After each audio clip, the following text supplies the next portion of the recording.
परमगुरुभ्यो नमः। श्रीमदानन्दतीर्थभगवत्पादाचार्यगुरुभ्यो नमः। श्रीमद्भगवद्गीतामध्वन्तर्गतरामकृष्णवेदव्यासात्मक श्रीलक्ष्मीहयग्रीवाय नमः। हरिः ओम्। करोतु मम कल्याणं हरिर्हयमुखाविदः गुरुश्च मध्वनामे वरदोस्तु निरन्तरम्।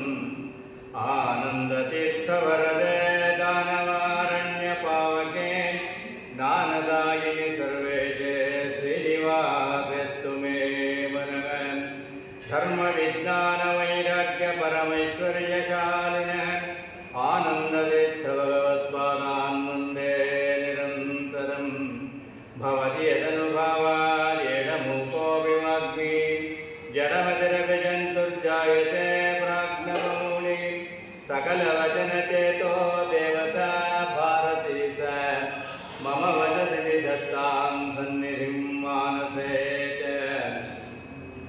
अङ्गानुषङ्गतभुजङ्गमतुङ्गभोगं गङ्गातरङ्गकृतमङ्गलमौलिभागं सङ्गीतलोलयति पुङ्गवगीतगातं तं गौर्यपङ्गरसमाश्रय विश्वनाथं।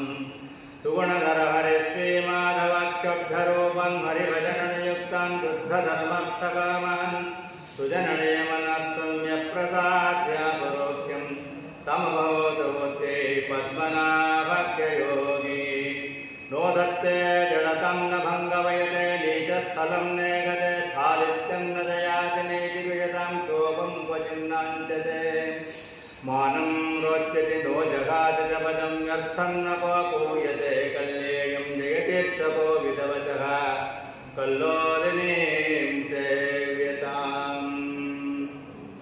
श्रीमन्याय सुधातकृत्ययमुनिं ब्रह्मण्य श्रीपादराट्सन्मणिं व्यासार्यं विविधागमब्धिधरं श्रीवादिराजानपि वन्दे कंसवरं रघुत्तमगुरुं वैदग्ध्यवारानिधिं श्रीसत्यव्रतराघवेन्द्रमुनिपान् सद्बोधसद्ध्यानपान्। नमः श्रीपादराजाय नमस्ते व्यासयोगिने नमः पुरन्दरार्याय विजयार्याय ते नमः। हरिः ओम्। सर्वगुरुभ्यो नमः। ಸ್ವಸ್ತಿ ಸತಾಂಶೇ ಸನ್ಮಂಗಳಾನಿ ಭವಂತು. ಕರ್ನಾಟಕ ವಿದ್ಯಾ ಸಿಂಹಾಸನಾಧೀಶ್ವರ ಎಂಬುದ ಪ್ರಖ್ಯಾತರಾದ ಶ್ರೀಮದ್ ಬ್ರಹ್ಮಣ್ಯತೀರ್ಥ ಕರಕಮಲ ಸಂಜಾತರಾದ ಶ್ರೀಪಾದರಾಜರಿಂದ ಶಿಕ್ಷಿತರಾದ ಯಾವ ಶ್ರೀಮದ್ ವ್ಯಾಸತೀರ್ಥ ಶ್ರೀಪಾದಂಗಳವರ ಆರಾಧನಾ ಮಹೋತ್ಸವ. ಆರಾಧನಾ ಅಂದರೆ ಏನು ಅಂತ ಪ್ರಥಮಕ್ಕೆ ಆಚಾರ್ಯ ಗಾಳಿ ತಿಳಿಸಿದ ಹಾಗೆ ಅನುವ್ಯಾಖ್ಯಾನದಲ್ಲಿ ರಾಧಸಾಧ ಸಂಸಿದ್ಧವು ಅಂತ ಧಾತು. ರಾಧಸಾಧ ಸಂಸಿದ್ಧವು ಅಂತ ಹೇಳಿದರೆ ಸಂಸಿದ್ಧವು ಅಂದರೆ ಹರಿತೋಷಣಂ ಅಂತ ಅರ್ಥ ಮಾಡಿದ್ದಾರೆ ಅನುವ್ಯಾಖ್ಯಾನದಲ್ಲಿ ಫಲಾಧ್ಯಾಯದಲ್ಲಿ ತಿಳಿಸ್ತಾ ಇದ್ದಾರೆ. ರಾಧಸಾಧ ಸಂಸಿದ್ಧವು ಅಂದರೆ ಏನು? ಹಾಗಾದರೆ ಪರಮಾತ್ಮನನ್ನು ಒಲಿಸಿಕೊಳ್ಳುವ ಬಗೆ. ಪರಮಾತ್ಮನನ್ನು ಒಲಿಸಿಕೊಳ್ಳುವ ಬಗೆ ಹೇಗೆ? ಹಾಗಾದರೆ ಪರಮಾತ್ಮ ನಮಗೆ ಒಲಿತಾನ? ನೇರವಾದ ಅನುಗ್ರಹ ಮಾಡ್ತಾನೆ ಅಂದರೆ ನೇರವಾದ ಅನುಗ್ರಹ ಮಾಡೋದಿಲ್ಲ. ಅಪ್ಯಚ್ಯುತೋ ಗುರುದ್ವಾರ ಥ್ರೂ ಪ್ರಾಪರ್ಷನ್. ನಾವು ಹೋದಾಗ ಮಾತ್ರ, ಗುರುಗಳ ಮುಖೇನ ಹೋದಾಗ ಮಾತ್ರ ಪರಮಾತ್ಮ ಒಲಿತಾನೆ. ಯಾಕೆಂದರೆ ನಮ್ಮ ಐಡೆಂಟಿಟಿ ಪರಮಾತ್ಮನಿಗೆ ಗೊತ್ತಿಲ್ಲ. ನಮಗೆ ಶಿಫಾರಸು ಮಾಡತಕ್ಕಂಥವರು ಗುರುಗಳು. ಯಮೇವೇ ಶರುಣತೆ ತೇನ ಲಭ್ಯ ಯಸ್ಯೇಷಾತ್ಮ ಮೃಣತೆ ತಿರಿಂ ಸ್ವಾಂ ಯಸ್ಯ ದೇವೇ ಪರಾಭಕ್ತಿ ಯಥಾ ದೇವೇ ತಥಾ ಗುರು ತಸ್ಯ ತೇ ಕಥಿತಾಖ್ಯರ್ಥಾಃ ಪ್ರಕಾಶಂತೆ ಮಹಾತ್ಮನಃ ಅಂತ ಉಪನಿಷತ್ತು ತಿಳಿಸ್ತಾ ಇದೆ. ಪರಮಾತ್ಮ ಯಾರನ್ನ ಹತ್ರ ಕರೀತಾನೆ ಅಂತ ಹೇಳಿದರೆ, ಪರಮಾತ್ಮ ತನ್ನಲ್ಲಿ ಮಾಡತಕ್ಕಂಥ ಭಕ್ತಿಗಿಂತ ಅತಿಶಯಾದ ಭಕ್ತಿಯನ್ನು ಯಾರು ಗುರುಗಳಲ್ಲಿ ಮಾಡ್ತಾರೋ ಅಂಥವ್ರನ್ನ ಹತ್ರ ಕರೀತೀನಿ ಅಂತಾನೆ ಪರಮಾತ್ಮ. ಯಾಕೆಂದರೆ ಜ್ಞಾನೇ ಪ್ರಿಯತಮೋತಮೇ ತಮ್ಮ ವಿದ್ವಾನೇವ ಚಾಮೃತಃ ಅಂತ ನನ್ನ ವ್ಯಾಖ್ಯಾನ ತಿಳಿಸುತ್ತೆ. ಜ್ಞಾನಿಗಳು ಜ್ಞಾನ ಕಾರ್ಯ ಅನ್ನತಕ್ಕಂಥದ್ದು ಬಹಳ ಅತಿಶಯವಾಗಿ ಪರಮಾತ್ಮನಿಗೆ ಪ್ರಿಯವಾಗತಕ್ಕಂಥದ್ದು. ಸರ್ವಕರ್ಮಾಣಿ ಪಾತ್ರ ಜ್ಞಾನೇನ ಪರಿಸಮಾಪ್ತತೆ ಅಂತಾನೆ ಪರಮಾತ್ಮ ಭಗವದ್ಗೀತೆಯಲ್ಲಿ. ಜ್ಞಾನದಿಂದ ಯಾವ ಪರಿಸಮಾಪ್ತಿ ಆಗ್ತಾ ಇದೆ ಅದಕ್ಕೆ ಜಾಸ್ತಿ ಮಹತ್ವ ಕೊಡ್ತೀನಿ ನಾನು ಅಂತಾನೆ ಪರಮಾತ್ಮ. ಆದ್ದರಿಂದ ಜ್ಞಾನಿಗಳಿಗೆ ವಿಶೇಷವಾದ ಯಾವುದ ಅನುಗ್ರಹವನ್ನು ಪರಮಾತ್ಮ ಮಾಡ್ತಾನೆ, ತನ್ಮೂಲಕ ನಮಗೆ ಅನುಗ್ರಹ ಆಗುತ್ತೆ ಅನ್ನೋದರಲ್ಲಿ ಸೂಚನೆ ಕೊಡ್ತಾ ಇದ್ದಾರೆ. ಮತ್ತು ಆರಾಧನಾ ದಿವಸಗಳಲ್ಲಿ ಬಹಿರ್ಮುಖರಾಗಿ ನಮ್ಮನ್ನು ಅನುಗ್ರಹ ಮಾಡತಕ್ಕಂಥ ದಿವಸ ಅಂತ ಹೇಳ್ತಾ ಇದ್ದಾರೆ. ಮತ್ತು ಇಲ್ಲಿ ವ್ಯಾಸರಾಜರನ್ನ 3 ಋಷಿತ್ರಯಗಳಲ್ಲಿ ವರ್ಣಿಸಿದರು. ಶ್ರೀಮಧ್ವ ಕಲ್ಪವೃಕ್ಷಸ್ತು ಜಯಾರ್ಯ ಕಾಮವೃಕ್ಷಸ್ತಃ ಚಿಂತಾಮಣಿಸ್ತು ವ್ಯಾಸಾರ್ಯ ಮುನಿತ್ರಯ ಉದಾಹೃತಂ. ಮುನಿತ್ರಯರಲ್ಲಿ ಅವರನ್ನು ಸೇರಿಸಬೇಕು ಅಂತ ಹೇಳಿದ್ರೆ ವ್ಯಾಸರಾಜರ ಮಟ್ಟ ಹೇಗಿರಬೇಕು? ಯಾಕೆಂದರೆ ಒಬ್ಬರು ಸಾಕ್ಷಾತ್ ಸರ್ವಜ್ಞರು, ವಾಯುದೇವರ ಅವತಾರರಾದ ಶ್ರೀಮದ್ ಆಚಾರ್ಯರು, ಅವರು ಸಮಾನವಾಗಿ ಹುಜ್ಜಗದ್ಯ ಸ್ತುತೋ ದದ್ಯಾಂ ವಿದ್ಯಾಂ ಸದ್ಯೋ ಅನವದ್ಯಕಾಂ ವಿನಿರ್ವಿದ್ಯ ದೃಢಾಂ ಅವಿದ್ಯಾಂ ಅಕ್ಷಜ್ಯಾಂ ಶಾರದಾಪತಿ ಅಂತ ವ್ಯಾಸರಾಜರು ವಾಯುಗದ್ಯದಲ್ಲಿ ಕೊಂಡಾಡ್ತಾ ಇದ್ದಾರೆ. ಅಂದರೆ ನಮ್ಮಲ್ಲಿ ಜೀವನ ಮೇಲೆ ಇರತಕ್ಕಂಥ ಮೊದಲನೇ ಆವರ್ಗವೇ ಅಜ್ಞಾನ. ಅವಿದ್ಯಾ, ಕಾಮ, ಕರ್ಮ, ಲಿಂಗದೇಹ, ಜೀವಾಚ್ಛಾದಿಕ, ಪರಮಾಚ್ಛಾದಿಕ ಅಂತ ಏನಿದೆ 7 ಆವರ್ಗಗಳು. ಮೊದಲನೇ ಆವರ್ಗವೇ ಅವಿದ್ಯಾ ಅಂದರೆ ಅಜ್ಞಾನವಾಗಿರ್ತಕ್ಕಂಥದ್ದು. ಅಜ್ಞಾನ ಅದು ಪ್ರಬಲ, ಸಾಮಾನ್ಯವಾಗಿ ಹೋಗೋದಿಲ್ಲ ಅಜ್ಞಾನ ಅನ್ನೋದು. ಅಜ್ಞಾನ ಅನ್ನೋದು ಹೇಗೆ ಉಂಟಾಗತ್ತೆ ಅಂತ ಹೇಳಿದ್ರೆ ನೃಸಿಂಹಾಲಿಕ ಮನ್ನೆಟ್ಟು ದುರಿತಾದಿ ನಿವೃತ್ತೆಯ ವಿಕಲ್ಪ ವಿಶಿಷ್ಟ ಫಲವತ್ವ ಅಂತ ಬ್ರಹ್ಮಸೂತ್ರದಲ್ಲಿ ತಿಳಿಸ್ತಾ ಹಿಂದಿನ ಜನ್ಮದ ದುರುತೆಗಳಿಂದಾಗಿ ನಮಗೆ ಅಜ್ಞಾನ ಆವರಿಸಿಕೊಂಡಿರುತ್ತೆ. ಆ ಪಾಪಕರ್ಮಗಳೇನಿರುತ್ತೆ ಅದರಿಂದಾಗಿ ನಮಗೆ ಅಜ್ಞಾನ ಆವರಿಸಿಕೊಂಡು ಒಂದು ವಿಷಯವನ್ನು ಏನಾದರೂ ಪ್ರವೃತ್ತಿ ಮಾಡಬೇಕಾದ್ರೆ ಪೂರ್ಣ ಜ್ಞಾನ ನಮ್ಮಲ್ಲಿ ಇರೋದಿಲ್ಲ. ಏನು ಮಾಡಿಬಿಡಬೇಕು ಅನ್ನೋದು ಗೊತ್ತಿರೋದಿಲ್ಲ ನಮಗೆ. ಅಜ್ಞಾನವನ್ನು ಮೊದಲು ತೆಗೆಯುವಂಥ ವ್ಯಾಸರಾಜರು ವಾಯುದೇವರನ್ನು ಪ್ರಾರ್ಥನೆ ಮಾಡ್ತಾರೆ. ಅಂಥ ಉಚ್ಚ ಸ್ಥಾನದಲ್ಲಿರ್ತಾವೆ. ಪ್ರಧಾನಾಂಗಮ್ಯ ಮಾರುತಿ ಭೂಭಾರ ಹರಣೆ ವಿಷ್ಣು ಪ್ರಧಾನಾಂಗಮ್ಯ ಮಾರುತಿ ಅಂತ ಯಾವ ಎಡೆಗಡೆ ತೊಡೆಯ ಮೇಲೆ ಲಕ್ಷ್ಮೀದೇವಿಯರನ್ನು ಕೂಡಿಸ್ಕೊಂಡ್ರೆ ಬಲಗಡೆ ತೊಡೆಯ ಮೇಲೆ ರುದ್ರದ್ರವ್ಯಪಕರದ ಮುನ್ನೆ ಅಚ್ಯುತಾಂಕೆ, ಬಲಗಡೆ ತೊಡೆಯ ಮೇಲೆ ವಾಯುದೇವರನ್ನು ಕೂಡಿಸ್ಕೊಂಡು ಜಗನಚ್ಚನು ಅನ್ನಂಥ ಪವಮಾನ ಸೂಕ್ತದಲ್ಲಿ ಅವ್ರಿಗೆ ಅಮೃತ ಸೇಚನ ಮಾಡಿಸ್ತಾರಂತೆ. ಮಕ್ಕಳಿಗೆ ಹೇಗೆ ಒಳಗಡೆ ತಾಯಿ ಕೂಡಿಸ್ತಾಳೆ ಹಾಗೆ ಅಮೃತ ಸೇಚನ ಮಾಡಿಸ್ತಾರಂತ ವಾಯುದೇವರು. ಅಂಥ ಉನ್ನತ ಸ್ಥಾನದಲ್ಲಿರ್ತಕ್ಕಂಥ ವಾಯುದೇವರು ಶ್ರೀಮಧ್ವ ಕಲ್ಪವೃಕ್ಷಸ್ತು ಜಯಾರ್ಯ ಕಾಮದುಸ್ಮತಃ.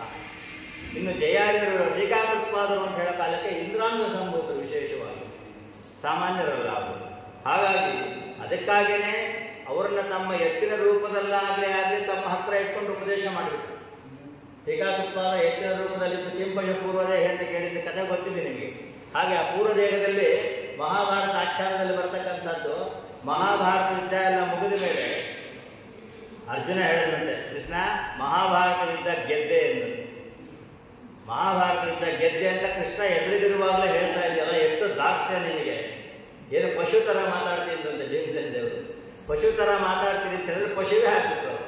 ಅಂದ್ರೆ ಪಶುವಾಗಿದ್ದ ಉದ್ದೇಶ ಭೀಮಸೇನ ದೇವರ ಅನುಗ್ರಹವೇ ಆಯಿತು. ಶಾಪಗಳ ಕೆಲಸಕ್ಕೆ ಹೇಗೆ ಅನುಗ್ರಹ ಆಗುತ್ತೆ ಅನ್ನೋಕ್ಕೆ ಇದು ಉದಾಹರಣೆ ಕೊಡ್ತಾರೆ. ಶಾಸ್ತ್ರ ನಿರ್ಣಯದಲ್ಲಿ ಉದಾಹರಣೆ ಕೊಡ್ತಾರೆ. ಕಿಂಪಶು ಪೂರ್ವದೇಹ ಅಂತ ಕೇಳಬೇಕಾದ್ರೆ ಆ ಪಶುದೇಹ ತಗೊಂಡ್ರೆ ಒಬ್ಬರು ಗೊಡವೇ ಇಲ್ಲ, ಒಬ್ಬರಿಗೆ ಮಾತು ಕೊಡೋಷ್ಟಿಲ್ಲ, ಒಬ್ಬರಿಗೆ ಕಿವಿ ಕೊಡೋಷ್ಟಿಲ್ಲ, ಮಾತಾಡೋಷ್ಟಿಲ್ಲ, ಅವ್ರ ಹತ್ರ ವಾಗ್ವಾದ ಮಾಡೋಷ್ಟಿಲ್ಲ, ನೀನೆಷ್ಟು ತಾನೆಷ್ಟು ಅಂತ ಕೇಳೋಷ್ಟಿಲ್ಲ.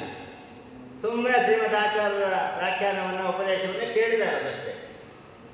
ಅದಕ್ಕೋಸ್ಕರ ಎತ್ತಿನ ಜನ್ಮ ತಗೊಂಡು ಅವರ ರೀತಿ ಇದ್ದುಬಿಟ್ರು ಅನ್ನೋದನ್ನು ಹೇಳ್ತಾರೆ. ಅಂಥ ಇಂದ್ರಾಂಶ ಸಂಭೂತು ಶ್ರೀಮಧ್ವ ಕಲ್ಪವೃಕ್ಷಸ್ತು ಜಯಾರ್ಯ ಕಾಮದೃಕ್ಸುತಃ, ಕಾಮಧೇನುವಂತೆ ಇರ್ತಕ್ಕಂಥವ್ರು.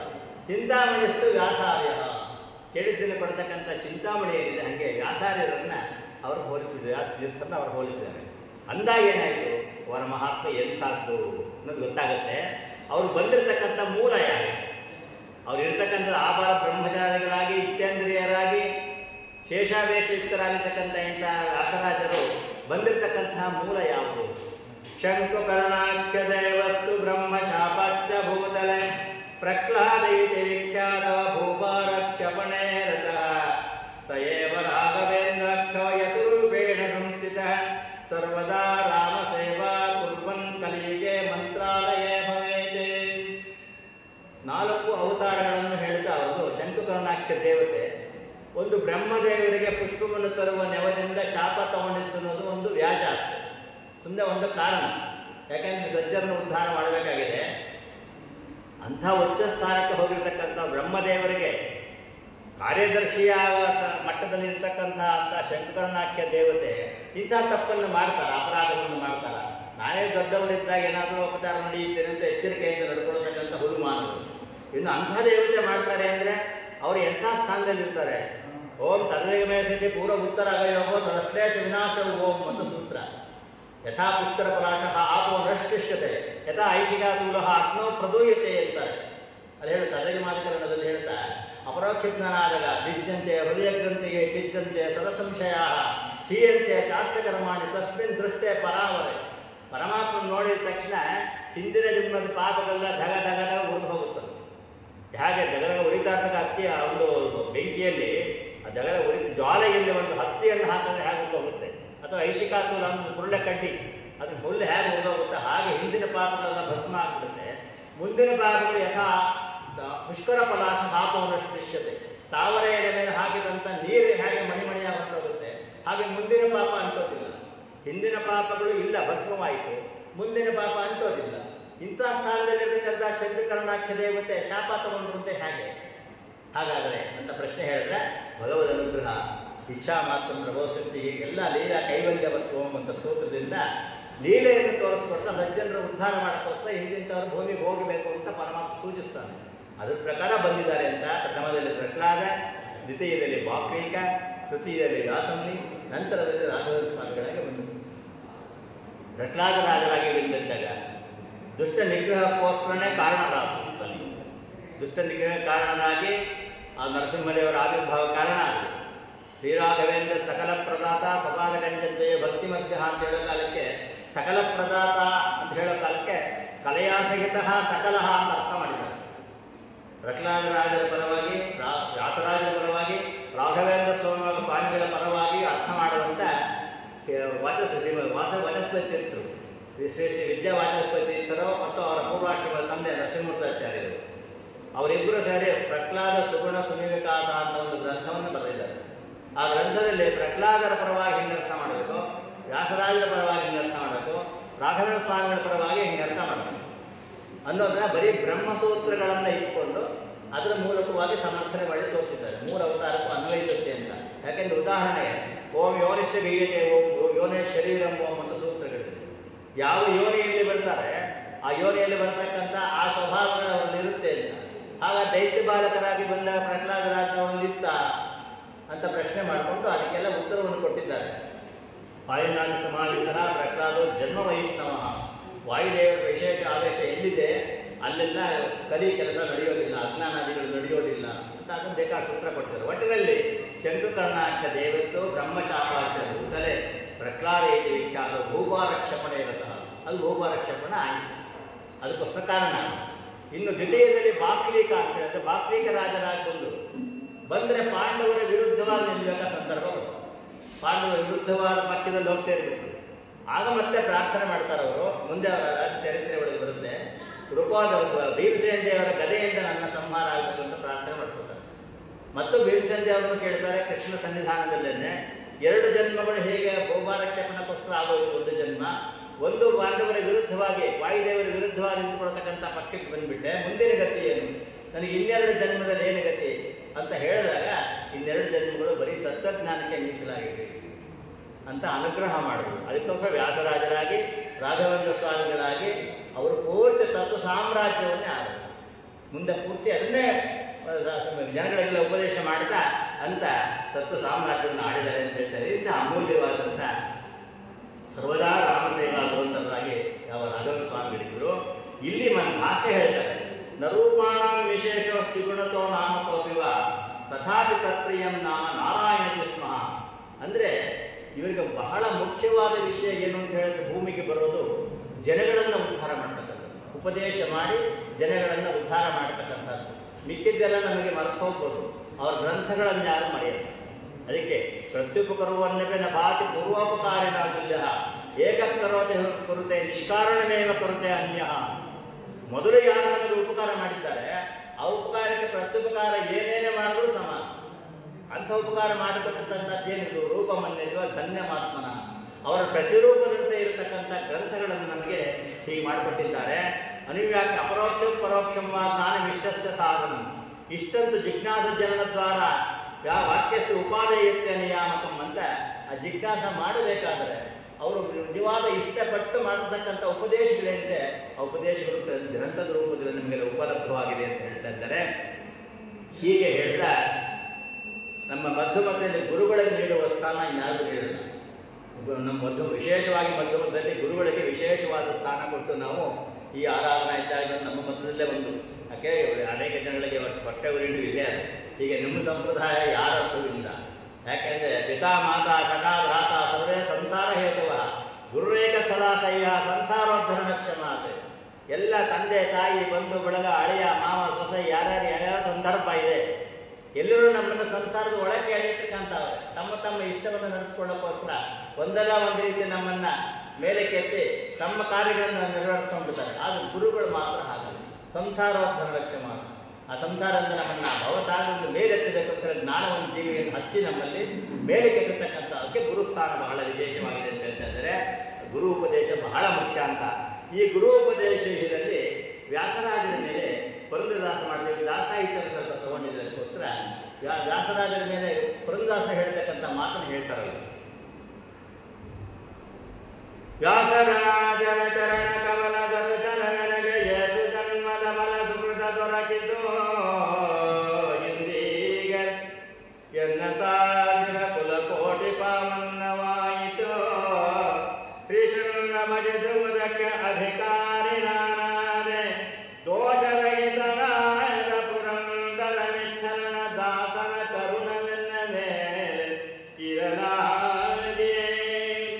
ಗುರು ಉಪದೇಶವಿಲ್ಲದ ಜ್ಞಾನ, ಗುರು ಉಪದೇಶವಿಲ್ಲದ ಯೋಗ, ಗುರು ಉಪದೇಶವಿಲ್ಲದ ಕ್ರಿಯೆಗಳು, ಗುರು ಉಪದೇಶವಿಲ್ಲದ ಸ್ನಾನ, ಗುರು ಉಪದೇಶವಿಲ್ಲದ ಧ್ಯಾನ, ಗುರು ಉಪದೇಶವಿಲ್ಲದ ಜಪವು, ಗುರು ಉಪದೇಶವಿಲ್ಲದ ತಪವು, ಗುರು ಉಪದೇಶವಿಲ್ಲದ ಮಂತ್ರ, ಗುರು ಉಪದೇಶವಿಲ್ಲದ ತಂತ್ರ, ಉರಗನ ಉಪವಾಸದಂತೆ ಕಾಣಿರು. ಹಾವು ಕಪ್ಪೆ ನುಂಗಿ ಬಿಡುತ್ತೆ, 15 ದಿವಸ ಏನು ತಿನ್ನಲ್ಲ, ಒಂದು ಕಡೆ ಬಿದ್ದಿರುತ್ತೆ. ಅದಕ್ಕೆ ಉಪವಾಸ ಅಂತ ಕರೀತೀರಾ? ತಿಂದುಬಿಟ್ಟು ಅರಗದೆ ಬಿದ್ದಿದ್ರೆ ಅದನ್ನು ಉಪವಾಸ ಅಂತ ಕರೀತಾರೆ. ಹಾಗೆ ಗುರು ಉಪದೇಶ ಮಾಡಿದ ಇವನ್ ಪಾಡಿಗೆ ಏನೋ ಓದ್ಕೊಂಡ್ಬಿಟ್ಟು ತಲೆಯಲ್ಲಿ ತುಂಬ್ಕೊಂಡ್ಬಿಟ್ಟು ನನಗೆ ಬುದ್ಧಿವಂತ ನಾನು ಜ್ಞಾನಿ ಅಂತ ತಿಳ್ಕೊಂಡ್ಬಿಟ್ರೆ ಅದು ನಿಜವಾದ ಜ್ಞಾನ ಆಗುತ್ತಾ? ಗುರು ಉಪದೇಶ ಆದಾಗ ಮಾತ್ರ. ಅದಕ್ಕೆ ಪ್ರಧಾನವದೇವಿ ಯದುಕ್ತಂ ಓಂ ಅಂತ ಸೂತ್ರ. ಅಥ ಶ್ರವಣಾದಿ ಮಾತ್ರೇಣ ಬ್ರಹ್ಮದೃಷ್ಟಿ ಭವತಿ ಯಥಾ ಗುರುದತ್ತಂ ತಥೈವ ಭವತಿ ಆಚಾರ್ಯವಾನ್ ಪುರುಷೋವೇ ಓಂ ಮನವಂದಾದಿದ್ದಷ್ಟ ಓಂ ಅಂತ ಸೂತ್ರ. ಅದರಿಂದ ಗುರುಗಳ ಉಪಸಕ್ತಿ ಮಾಡಿ ಅವರು ನಿಜವಾಗಿ ಹರ್ಷದಾಯಕವಾಗಿ ಮನಸ್ಸು ಪೂರ್ತಿಯಾಗಿ ಏನು ಹರಿಸ್ತಾರೆ ಅದೇ ಬರೋದು. ಅದಕ್ಕೋಸ್ಕರ ಗುರು ಉಪದೇಶ ಅನ್ನೋದು ಬಹಳ ಮುಖ್ಯ ನಮ್ಮಲ್ಲಿ. ಅದಕ್ಕೆ ಉಪದೇಶ ಮತ್ತೆ ಹೇಳಿದ್ರು ಹೀಗೆ, ಪುರಂದರ ವಿಠಲನೆ ಪರದಂದಿದ ಹರಹಿ ನಮಗೆ ದುರಿತ ಭಯವನ್ನೆಲ್ಲ ಪರಿಹರಿಸಿದರಾಗಿ ಪುರಂದರದಾಸರನ್ನು ಕೊಂಡಾಡ್ತಾ ಇದ್ದಾರೆ.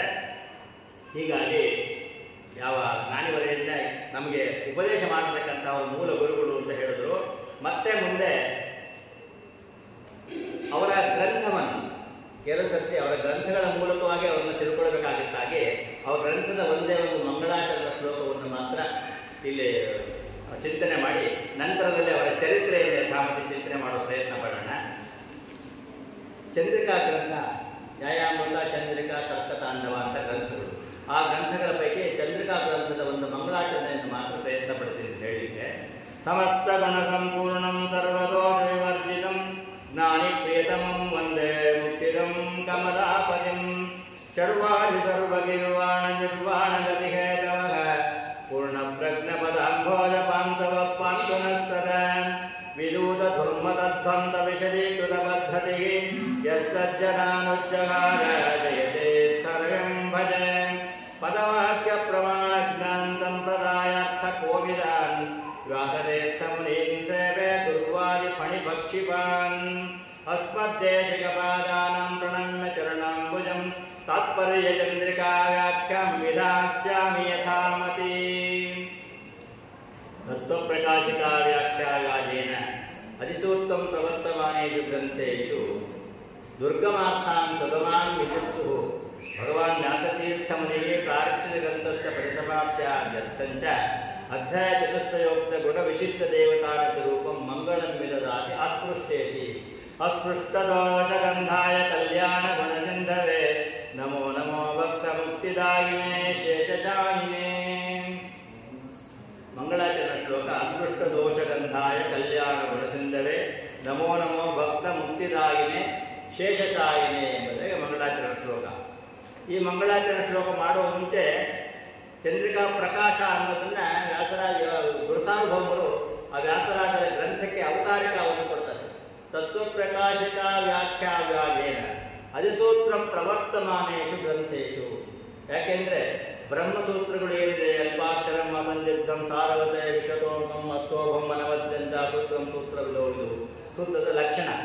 ಆ ಸೂತ್ರದ ಲಕ್ಷಣದ ಪ್ರಕಾರ ಒಂದೊಂದು ಅಕ್ಷರವು ಅನೇಕ ಪ್ರಮೇಯಗಳನ್ನು ಹೇಳಿಬಿಡುತ್ತೆ, ಒಂದೊಂದು ಪದವು ಅನೇಕ ಪ್ರಮೇಯಗಳನ್ನು ಹೇಳಿಬಿಡುತ್ತೆ. ಯಥಾರ್ಥ ವಚನಾನಂತ ಮೋಹಾರ್ಥಾನಂತ ಸಂಶಯಂ ಅಪನೇತು ಭಗವಾನ್ ಬ್ರಹ್ಮಸೂತ್ರಂ ವ್ಯತೀಕೃಪತೆ ತಸ್ಮಾ ಸೂತ್ರಾರ್ಥಮಾಕೃತ್ಯ ಕರ್ತವ್ಯ ಸರ್ವನಿರ್ಣಯ. ಪ್ರಮೇಯಗಳನ್ನು ಎಲ್ಲೇ ನಿರ್ಣಯ ಮಾಡಬೇಕಾದ್ರೂ ಮೂಲ ಪ್ರಮಾಣ ಯಾವ? ಬ್ರಹ್ಮಸೂತ್ರಗಳು. ಪ್ರಮಾಣಕ್ಕನುಸಾರವಾಗಿ ಪ್ರಮೇಯಕ್ಕೆ ಅರ್ಥವನ್ನು ಹೇಳಬೇಕೆ ಹೊರತು ಪ್ರಮೇಯಕ್ಕನುಸಾರ ಪ್ರಮಾಣವನ್ನು ತಿರುಚಬಾರದು. ಬೇರೆ ಮತಾಚಾರರು ಮಾಡಿದ್ದದೆ, ಪ್ರಮೇಯಕ್ಕನುಸಾರವಾಗಿ ಪ್ರಮಾಣಗಳನ್ನೇ ತಿರುಚಪಟ್ಟರು. ಸ್ವಸೂತ್ರ ಜಾತಸ್ಥ ವಿರುದ್ಧ ಭಾಷೆ ತದ್ಭಾಷ್ಯಕಾರೋ ಅಹಮಿತಿ ಬ್ರುವನ್ಯ ತಂ ತಕ್ಷಣಾದ್ಯೋ ನದೀಕ್ಷತೆ ಸ್ಮ ಸ ವ್ಯಾಸರೂಪೋ ಭಗವಾನ್ ಕ್ಷಮಾಬ್ಧಿ. ಸೂತ್ರಕ್ಕೆ ಸೂತ್ರವನ್ನೇ ತಿರುಚಕೊಟ್ಬಿಟ್ರು, ಬ್ರಹ್ಮಸೂತ್ರಗಳಿಗೆ ಅಪಾರ್ಥವನ್ನು ಹೇಳಿಬಿಟ್ರು. ಸ್ವಸೂತ್ರ ಜಾತಸ್ಥ ವಿರುದ್ಧ ಭಾಷೆ, ಭಾಷ್ಯ ಏನಿರುತ್ತೆ, ಭಾಷೆ ಹೇಳಕ್ಕೆ ಮೂಲ ಸೂತ್ರದಲ್ಲಿ ಸೂತ್ರಾರ್ಥೋ ವರ್ಣತೆ ಯತ್ರ ಪದೇ ಸೂತ್ರಾನಕಾರರಿಗೆ ಸ್ವಪದಾರ್ಥಗಳಿಂದ ಭಾಷ್ಯಂ ಭಾಷ್ಯವಿದೋ ವಿದು ಅಂತ. ಆ ಭಾಷ್ಯದ ಲಕ್ಷಣವೇ ಇಲ್ಲ, ಆಗ ಅರ್ಥಗಳನ್ನು ಹೇಳಿಬಿಟ್ರು. ಅವ್ರನ್ನ ಏನು ಮಾಡಬೇಕಾಗಿತ್ತು? ಶಿಕ್ಷೆ. ಪರಮಾತ್ಮ ವಿರುದ್ಧವಾಗಿ ಅರ್ಥ ಹೇಳಿದ್ರೆ ತನ್ನ ತಕ್ಷಣಾದ್ಯೋ ನಲದೀಕ್ಷತೆ ಸ್ಮ, ಸುಟ್ಬಿಡಬೇಕಾಗುತ್ತೆ ವೇದವ್ಯಾಸರವರನ್ನು. ಆದರೆ ಸುಡಲಿಲ್ಲ. ಭಗವಾನ್ ಕ್ಷಮಾಬ್ಧಿ, ಕರುಣಾಸಾಗರ ಅಂತ ಅರ್ಥ ಮಾಡಿಲ್ಲ. ಕ್ಷಮಾ ಶಬ್ದಕ್ಕೆ ಅವನವನು ಮಾಡುವ ಪಾಪ ಪುಣ್ಯಗಳನ್ನು ರಕ್ಷಣೆ ಮಾಡಿ ಕಾಲದಲ್ಲಿ ಅದಕ್ಕೆ ಫಲಗಳನ್ನು ಕೊಡತಕ್ಕಂಥವನೇ ಕ್ಷಮಾ ಅಂತ ಹೆಸರು ಪರಮಾತ್ಮನಿಗೆ. ಕ್ಷಮಾ ಶಬ್ದಕ್ಕೆ ಅರ್ಥ ಕ್ಷಮಕ್ಷಾಮ ಸಮೀಹನ ಅರ್ಥ ನೋಡಿ ವಿದ್ಯಮಾನ ತೀರ್ಥರು ಬರೆದಿದ್ದಾರೆ. ಆ ಕ್ಷಮಾ ಶಬ್ದ ಹೇಳಿದ್ದಾರೆ. ಇವನಿನ್ನೂ ನರಕಕ್ಕೆ ಹೋಗುವಷ್ಟು ಪಾಪ ಮಾಡಿಲ್ಲ. ಬ್ರಹ್ಮಸೂತ್ರಗಳು ಈಗ ಶುರು ಮಾಡಿದ್ದಾನೆ ಅಪವ್ಯಾಖ್ಯಾನ ಮಾಡೋಕ್ಕೆ. ಸಾನ್ನಾಯೋಕ್ತ ಹೃದಾಗವಾಶಾವ ಪುರೋಡಾಚ ಮಸಾರ ಕಾಮ, ಹಾಗೆ ಕೈ ಇಟ್ಟಿದ್ದಾನೆ. ಕೋದೆ ಹೇಗೆ ಒಂದು ಮಾಣಿಕ್ಯವನ್ನು ತಗೊಂಡು ಆಟ ಆಡಿಬಿಡುತ್ತೆ, ಅದ್ರ ಬೆಲೆ ಗೊತ್ತಿಲ್ಲದೆ, ಹಾಗೆ ವೇದಾದಿಗಳನ್ನು ಸುದುರ್ತಮೋ ದುಸ್ತಕದೋ ವಿಶುದ್ಧಂ, ತಿಳಿಯಾದ ನೀರಿನ ಕೊಳದವನ್ನು ಕಲಕ್ಕಿ ಬಿಟ್ಟರೆ ಕೋಲಿ ಆನೆ ಬಂದು ಹೇಗೆ ಅಗ್ರವದಕಾದಿಗಳಿಗೆ ಉಪ್ಪು ಕುಡಿಯೋ ನೀರಿಗೆ ಅದಕ್ಕೂ ತೊಂದರೆ ಆಗಿಬಿಡುತ್ತೋ ಹಾಗೆ ವೇದಾದ ಅಪಾರ್ಥ ಹೇಳ್ಬಿಟ್ಟಾಗ್ತದೆ. ಹಾಗೆ ಹೇಳಿದಾಗ ಅವನು ಯಾಕೆ ಸುಡಲಿಲ್ಲ ಅಂತ ಹೇಳಿದ್ರೆ ಇನ್ನೂ ಅಷ್ಟು ಪಾಪ ಮಾಡಿಲ್ಲ. ಯಾಕೆಂದರೆ ಪರಮಾತ್ಮನಿಗೆ ವೈಷಮ್ಯ ನೈರ್ಗುಣ್ಯ ಇಲ್ಲ.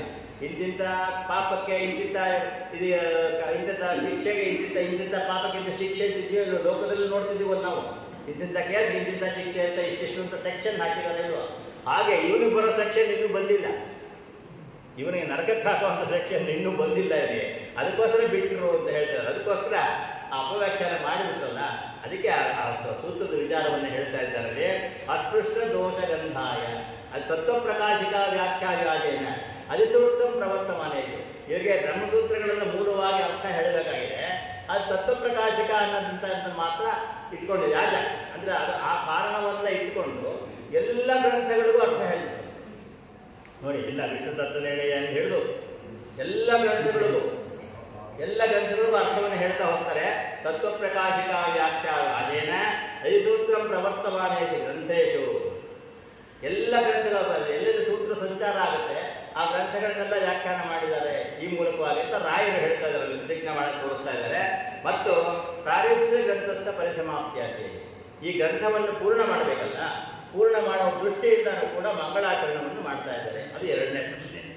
ಮೂರನೇದು ಗುಣವಿಶಿಷ್ಟ ದೇವತಾನಿತ ರೂಪಂ ಮಂಗಳವಾಚರತಿ. ಅಲ್ಲಿ ನಮಸ್ಕಾರ ಮಾಡಬೇಕಾದ ಯಾರಿಗೆ? ವಿಶಿಷ್ಟ ಅಧಿಕೃತ ಅಂತ 3 ದೇವತೆಗಳು. ಅಲ್ಲಿ ವೇದವ್ಯಾಸರು ನಮಸ್ಕಾರ ಮಾಡ್ತಾ ಇದ್ದಾರೆ. ಶಮಯನ್ ಭವತಾತಂ ಭಗವಂತಾಪ ಅನ್ನೋದು 2ನೇ ಶ್ಲೋಕದಿಂದ ವೇದವ್ಯಾಸರು ನಮಸ್ಕಾರ ಮಾಡಿದ್ದಾರೆ. ಕೃಷ್ಣರಿಗೆ ನಮಸ್ಕಾರ ಮಾಡ್ತಾ ಇದ್ದಾರೆ ಮೂಲವಾಗಿ. ಅದು ಇಷ್ಟ ದೇವತಾ ವಿಶಿಷ್ಟ ದೇವತಾ ಎಲ್ಲ ನಮಸ್ಕಾರ ಮಾಡಿದ್ದಾಯಿತು.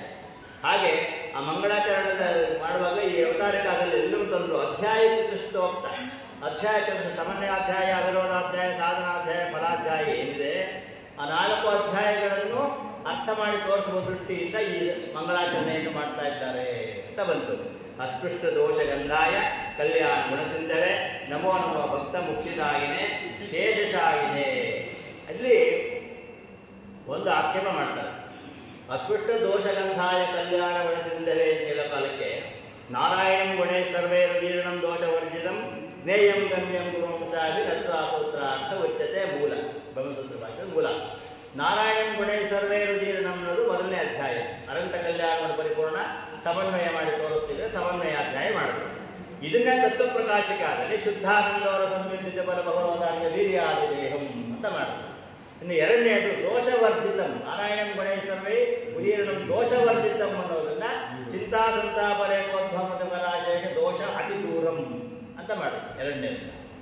ಮತ್ತೆ ಸದ್ಭಿರ್ ವೈರಾಗ್ಯ ಭಕ್ತಿಯಿಂದ ನಿಯತ ಜ್ಞಾನದಿ ಜ್ಞಾನ ಯೋಗ ಅನ್ನೋದನ್ನ ಸಾಧನಾಧ್ಯಾಯ ಮಾಡಿ ತೋರಿಸೋದು. ಅಲ್ಲೇ ಜ್ಞೇಯಂ ಅನ್ನೋದ್ರಿಂದ ಏನು ಹೇಳಿದ್ದಾರೆ, ನಾರಾಯಣಂ ಗಣೇಶ್ವರ ಉದೀರ್ಣಂ ದೋಷವರ್ಜಿತಂ ಜ್ಞೇಯಂ ಅನ್ನೋದನ್ನ ಇಲ್ಲಿ ಸದ್ಭಿಗೆ ವೈರಾಗ್ಯ ಭಕ್ತಿ ಶ್ರೀಮತಿ ಏನೇತದ್ ಜ್ಞಾನ ಅದರಿಂದ ತೋರಿಸ್ಕೊಟ್ರು. ಗಮ್ಯಂ ಅನ್ನೋದನ್ನ ಮುಕ್ತಿ ಕೊಡೋದ್ರಿಂದ ಅಲ್ಲಿ ಗುಣ ಉದೀರ್ಣ ದೋಷ ಜ್ಞೇಯಂ ಗಮ್ಯಂ ಗುರುಂ ಚಾಪಿ ನತ್ವಾ ಸೂತ್ರಾರ್ಥ ಬರುತ್ತೆ. ಗಮ್ಯಂ ಅನ್ನೋ ಪದವನ್ನು ಇಲ್ಲಿ ಫಲಾಧ್ಯಾಯ ಮಾಡಿ ತೋರಿಸಿದ್ರು. ಆ ಫಲಾಧ್ಯಾಯವನ್ನು ಶುದ್ಧಾನಂದವರ ಗಮ್ಯಂ ಒಂದೇ ಮುಕುಂದಾವಿನಂ ಅಮಲಂ ಅಲಂ ಬ್ರಹ್ಮ ವೇದಾಂತ ವೇದ್ಯ ಅನ್ನೋ ದೃಷ್ಟಿಯಿಂದ 4 ಅಧ್ಯಾಯಗಳು ಮಾಡಿ ತೋರಿಸಿದ್ರು. ಅದನ್ನೇ ಚಂದ್ರಿಕಾ ಈ ಪ್ರಕಾಶ ಮಾಡುವಾಗಲೂ ಕೂಡ ರಾಘವೇಂದ್ರ ಸ್ವಾಮಿಗಳು ಏನು ಮಾಡಿ ತೋರಿಸಿದ್ರು, ರಾಘವೇಂದ್ರ ಸ್ವಾಮಿಗಳು ಅದನ್ನೇ ಅನುಸರಿಸಿದ್ರು.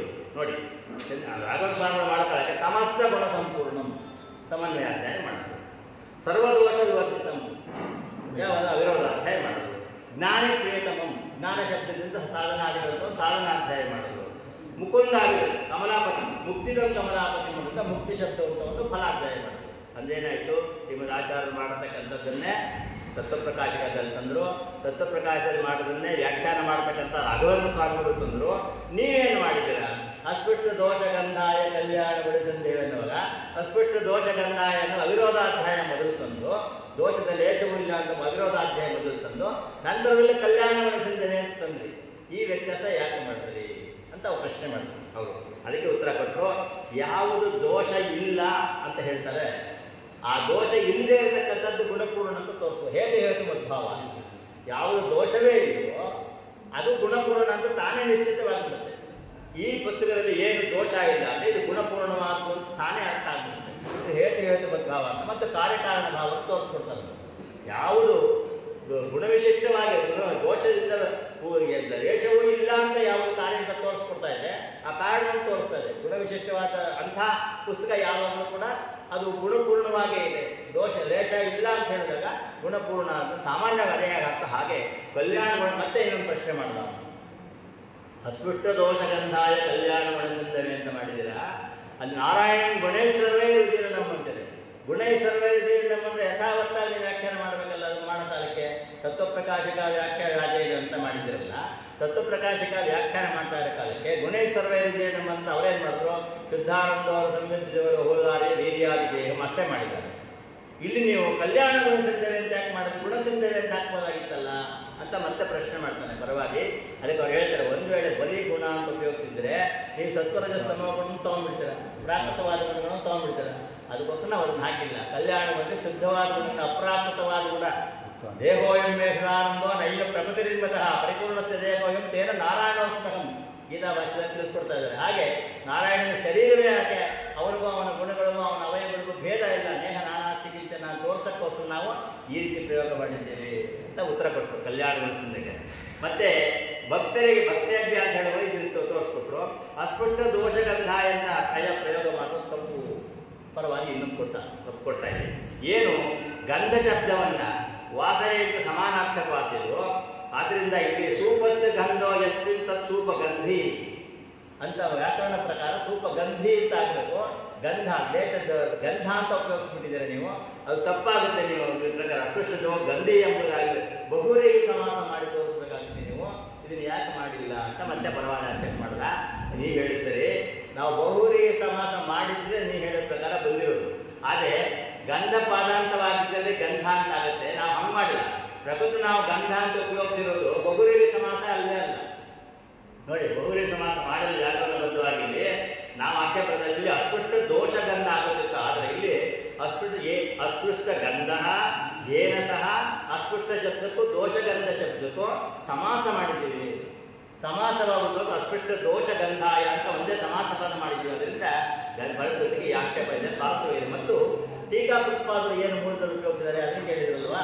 ಟೀಕಾಕೃತ್ಪಾದರು ಉಪಯೋಗಿಸಿರೋದೇನು, ಶುದ್ಧಾನಂದವರ ಸಂಗತಿಯವರ ಹೋದಾರ್ಯ ವೀರ್ಯಾದಿ ಅಂತ ಹೇಳೋ ಕಾಲಕ್ಕೆ ಚಿಂತಾ ಸಂತಾಪ ರೇಖೋದ್ಭವ ಮುಖರಾಟೆ ಶೇಷ ಅತಿ ದೂರಂ, ಶೇಷ ಅತಿ ದೂರಂ ಅಂತ ಅತಿ ದೂರಂ ಅಂತ ಪ್ರಯೋಗ ಕಾಲಕ್ಕೆ ಈ ಗಂಧ ಶಬ್ದವನ್ನು ನಾವು ಈ ರೀತಿ ಬಳಸಿ ಅಂತ ಹೇಳಿದ್ದಾರೆ.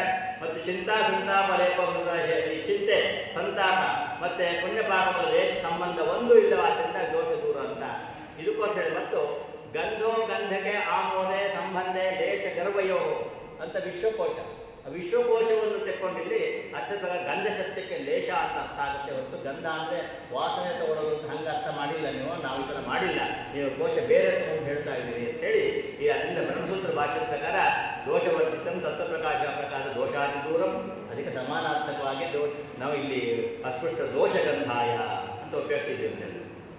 ಮತ್ತು ವ್ಯಾಕರಣಾದಿಗಳ ವಿಶೇಷ ಮಾಡಿದರಲ್ಲಿ ಅದರಲ್ಲೇ ವಿಶೇಷಕ್ಕೆ ಹೋಗೋದು ಬೇಡ. ಮತ್ತು ಇಲ್ಲಿ ಮಾಡೋ ಕಾಲಕ್ಕೆ ನಮೋ ನಮೋ ಭಕ್ತ ಮುಕ್ತಿದಾಯಿನಿ ಅಂತ ವಿರುಕ್ತಿ ದೋಷ ಮಾಡಿದಿರಲ್ಲ. ನಮೋ ನಮೋ ಶಬ್ದ ಯಾಕೆ ಮಾಡಿದರೆ ಅಂದರೆ ನಮೋ ಪ್ರಕ್ವೇಟಿ ಧಾತು ಅಂತ ದಾರ್ಢ್ಯರ್ಥವಾಗಿ ನಮಸ್ಕಾರ ಮಾಡುವಾಗ ಇವಾಗ ಯಾರೋ ಮನೆಗೆ ಬರ್ತಾರೆ, ಬಂದಾಗ ಏನು ಮಾಡ್ತೀವಿ ನಾವು, ಎಲ್ಲೋ ತಗೊಂಡು ಬನ್ನಿ ಅಂದರೆ ಏನು ಅನ್ಸುತ್ತೆ, ತಾತ್ಸಾರ ಎಲ್ಲೋ ನಮ್ಮ ಕಡೆ ಇರ್ತೀವಿ, ಬರ್ತಾರೆ ಅವರು ಬನ್ನಿ ಅಂದರೆ ತಾತ್ಸಾರ ಅಂತ ತಾನೇ ಸೂಚಿತವಾಗ್ಬಿಡುತ್ತೆ. ಬನ್ನಿ ಬನ್ನಿ ಬನ್ನಿ ಅಂದರೆ ಹಾಗೆ ಮತ್ತು ವಿರುಕ್ತ ದೋಷ ಮನಸ್ಸಿನ ಭಾವನೆ ಹೊರಗಡೆ ಒಂದು ಅಲ್ಲೇ ನಮೋ ಪ್ರಕ್ವೇಟಿ ಧಾತು ನಮೋ ನಮೋ ನಾಥ ನಮೋ ನಮಸ್ತೆ ನಮೋ ನಮೋ ರಾಮ ನಮೋ ನಮಸ್ತೆ ಪುನಃ ಪುನಸ್ತೆ ಚರಣಾರವಿಂದಂ ನಮಾಮಿನಾದೇ ನಮಸ್ಸರೇ ಎಷ್ಟೊತ್ತಿ ನಮಸ್ಕಾರ ಬಂತಲ್ಲಿ ದಾರ್ಢ್ಯತ್ವ ಆದರಕ್ಕೋಸ್ಕರ ಭಕ್ತ್ಯಾದರ ಸೂಚಿಸೋಸ್ಕರ ಮಾಡಿದ್ವಿ. ನಾರಾಯಣಾಯ ಪರಿಪೂರ್ಣ ಗುಣಾನಂದಮಾಯ ವಿಶ್ವೋದಯತಿದಲಯವರ ಇದು ಪ್ರದಾಯ ಜ್ಞಾನಪ್ರದಾಯ ಉದಾಸರ ಸೌಖ್ಯ ದುಃಖ ಸತ್ಕಾರಣಾಯ ಯುತಾಯ ನಮೋ ನಮಸ್ತೆ. ನಮೋ ಪ್ರಕ್ವೇತ ನಮ ಅನ್ನೋ ಶಬ್ದನೇ ಅದೇ ನಮಸ್ಕಾರ ಅನ್ನೋ ಶಬ್ದ ನಮನ ಅನ್ನೋ ಶಬ್ದವನ್ನೇ ಅಲ್ಲಿ ಸ್ವಾಧಿಕ ಉತ್ಕೃಷ್ಟ ಜ್ಞಾಪಕತ್ವ ಜ್ಞಾನಜನಕತ್ವ ಜ್ಞಾನಾನುಕೂಲ ವ್ಯಾಪಾರ ನಮನಂ ಅಂತ ಯಾವ ಪ್ರಮಾಣ ಚಂದ್ರಿಗೆ ಅದನ್ನು ತೋರಿಸ್ಕೊಟ್ಟಿದ್ದಾರೆ.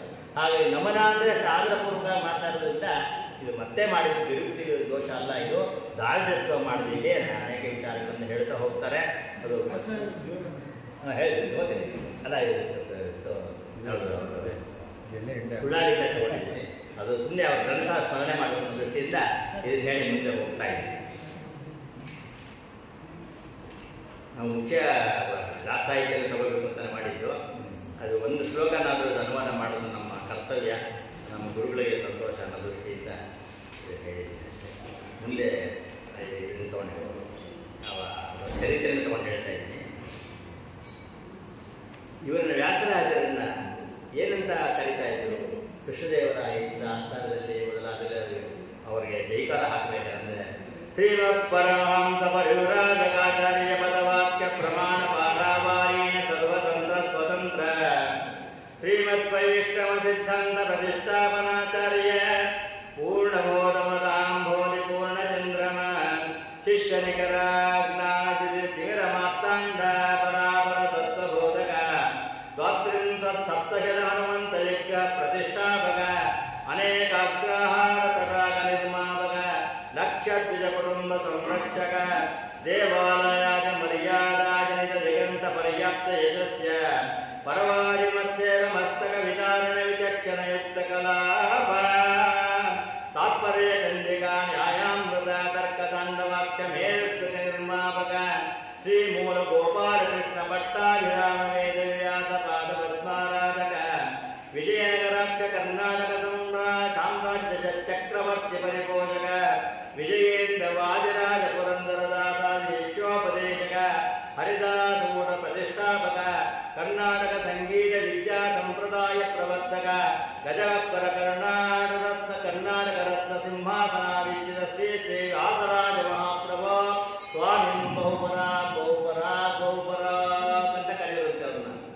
ಇಂಥ ವಿದ್ವತ್ ತಿಮಿಂಗಲರಾಗಿರ್ತಕ್ಕಂಥ ವ್ಯಾಸರಾಜರು ಅಪಾರ ಬ್ರಹ್ಮಚಾರಿಗಳು ಮತ್ತು ಅದು ರಾಮಾಚಾರ್ಯರು ದಂಪತಿಗಳು ಕಾಶಿಗೆ ಹೊರಟಿರ್ತಾರೆ. ಹೊರಟಿರೋ ಕಾಲಕ್ಕೆ ಅವರ ಜೀವನ ಚರಿತ್ರೆ ಬರ್ತಕ್ಕಂಥದ್ದು ವನ್ನಿಪುರ ಅಂದರೆ ಇವತ್ತಿನ ಬನ್ನೂರು. ವನ್ನಿಪುರ ಅಂದರೆ ಅರ್ಥವೇ ಇಲ್ಲ ಹಂಗಾಗಿದೆ. 1,00,000 ಕುಟುಂಬನ ಸಂರಕ್ಷಣೆ ಮಾಡ್ತಾ ಇದ್ದಂಥ ಕೃಷ್ಣದೇವರಾಯನ ಕೃಪಾಪೋಷಣೆ ಇಟ್ಕೊಂಡು ವ್ಯಾಸರಾಜರು ಆ ಅದಕ್ಕೆ 1,00,000 ಜನ ಕುಟುಂಬ ಸಂರಕ್ಷಕ ಅಂತ ಅವರ ಬಿರುದಲ್ಲಿ ಸೇರಿಸಿದ್ದಾರೆ.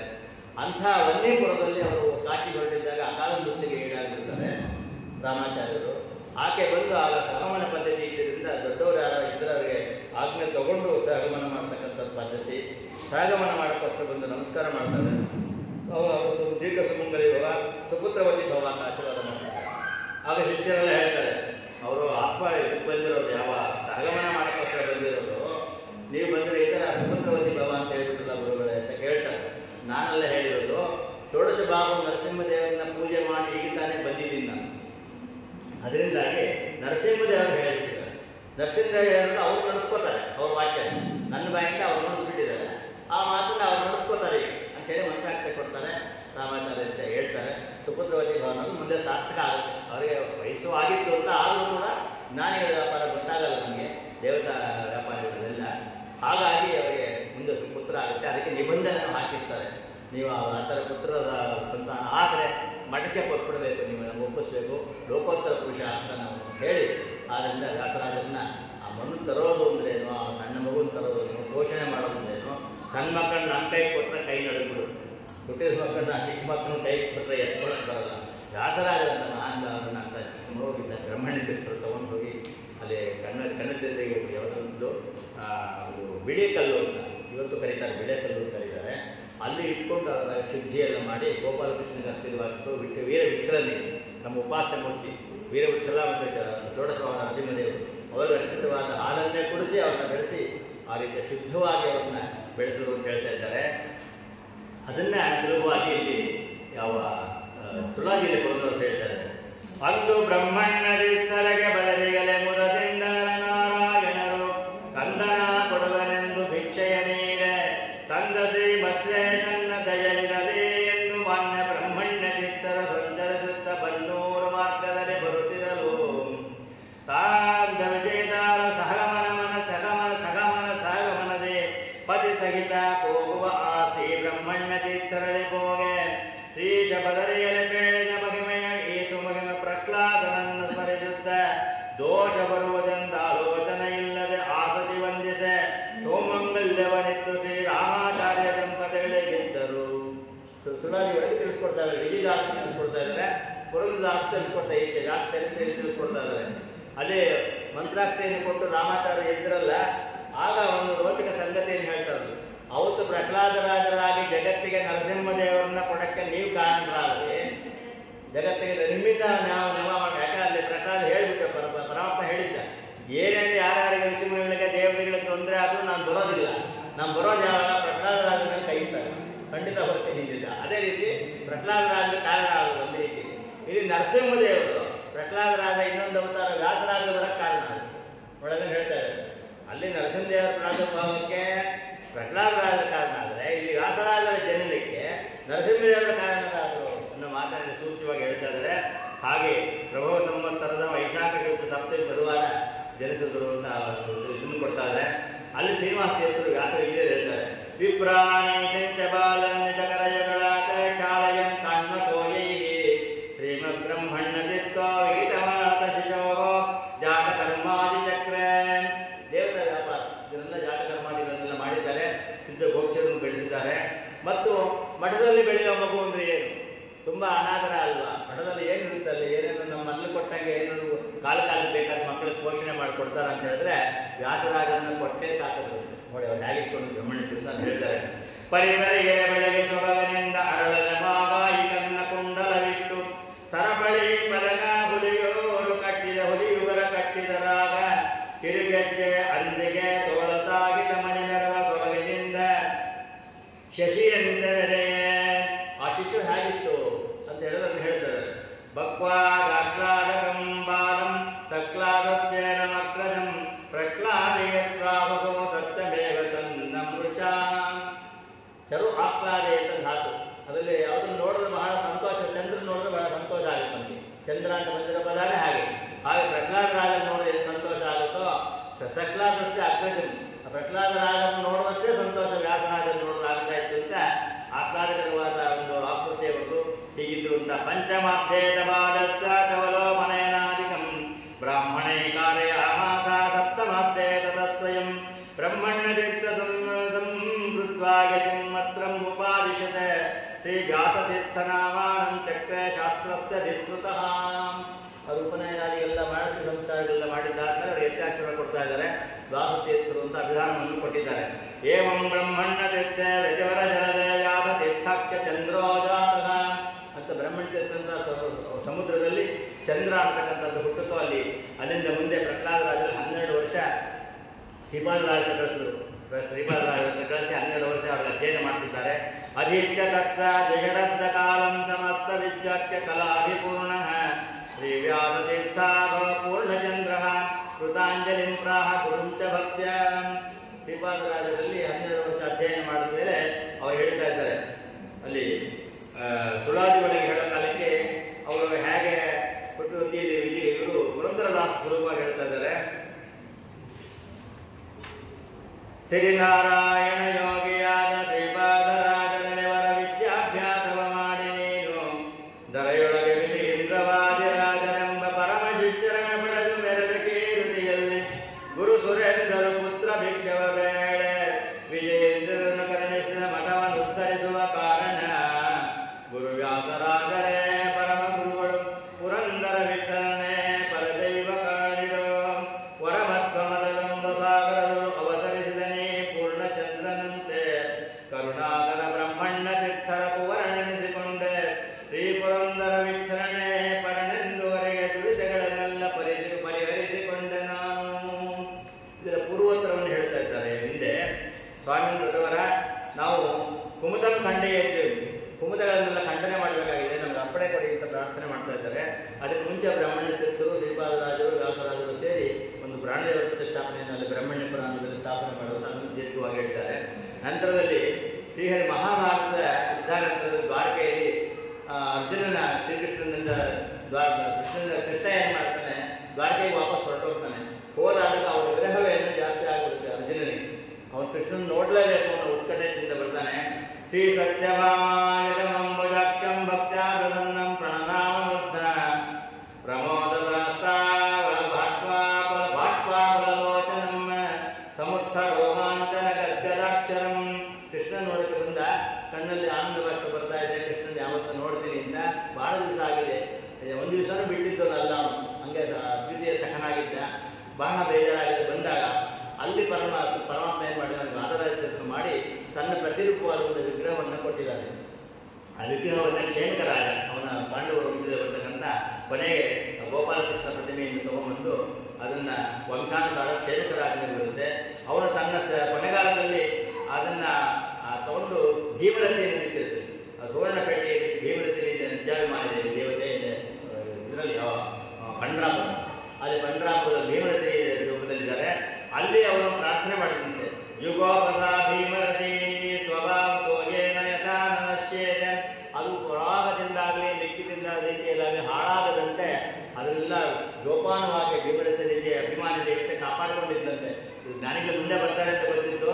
ಹಾಗೆ ತಮ್ಮ ಶಿಷ್ಯರಾದ ಪೂಜೆ ಮಾಡಿ ಇಲ್ಲಿ ಕಾಲಕ್ರಮೇಣ ಇವರು ಬಂದಾಗ ವ್ಯಾಸರಾಜರ ಪೆಟ್ಟಿಗೆಯನ್ನು ತೆಗಿತಾರೆ. ಮುಂದೆ ಹೇಳ್ತಾರೆ ಅವರು ಅಭ್ಯಂಜನ ಸ್ನಾನ ಮಾಡೋದು ಅವರು, ಯಾಕೆಂದರೆ ಅವರು ಸುಖ ಪ್ರಾರಬ್ಧರು ಹೆಸರು ಶ್ರೀಪಾದರಾಜರಿಗೆ ಅಭ್ಯಂಜನ ಸ್ನಾನ ಮಾಡೋ ಸಂದರ್ಭ ಬಂದಿರುತ್ತಾಗ ಅದರಿಂದ ವ್ಯಾಸರಾಜರಿಗೆ ನೀವು ನಿರ್ಮಾಲ್ಯಾದಿಗಳನ್ನು ಮಾಡಿ ಅಂತ ಹೇಳ್ಬಿಟ್ಟು ಹೋಗ್ತಾರೆ. ಒಂದು ಪೆಟ್ಟಿಗೆ ಅಂತ ಅವರೇ ತೆಗೆದಿರಲಿಲ್ಲ, 2 ಪೆಟ್ಟಿಗೆ ಸಿಕ್ಕಿತ್ತು. ಒಂದು ಪೆಟ್ಟಿಗೆ ಅವ್ರ ಕೈಯಲ್ಲಿ ಪೂಜೆ ಮಾಡಿದ್ರು, ಇನ್ನೊಂದು ಪೆಟ್ಟಿಗೆಯನ್ನು ಹಾಗೆ ಇಟ್ಟಿದ್ರಂತೆ. ಅದನ್ನು ತೆಗೆಯಿತು ಹೇಳಿದಾಗ ವ್ಯಾಸರಾಜ ಸುಲಭವಾಗಿ ತೆಗಿತಾರೆ. ಅದನ್ನು ಹೇಳ್ತಾ ಇದ್ದಾರೆ.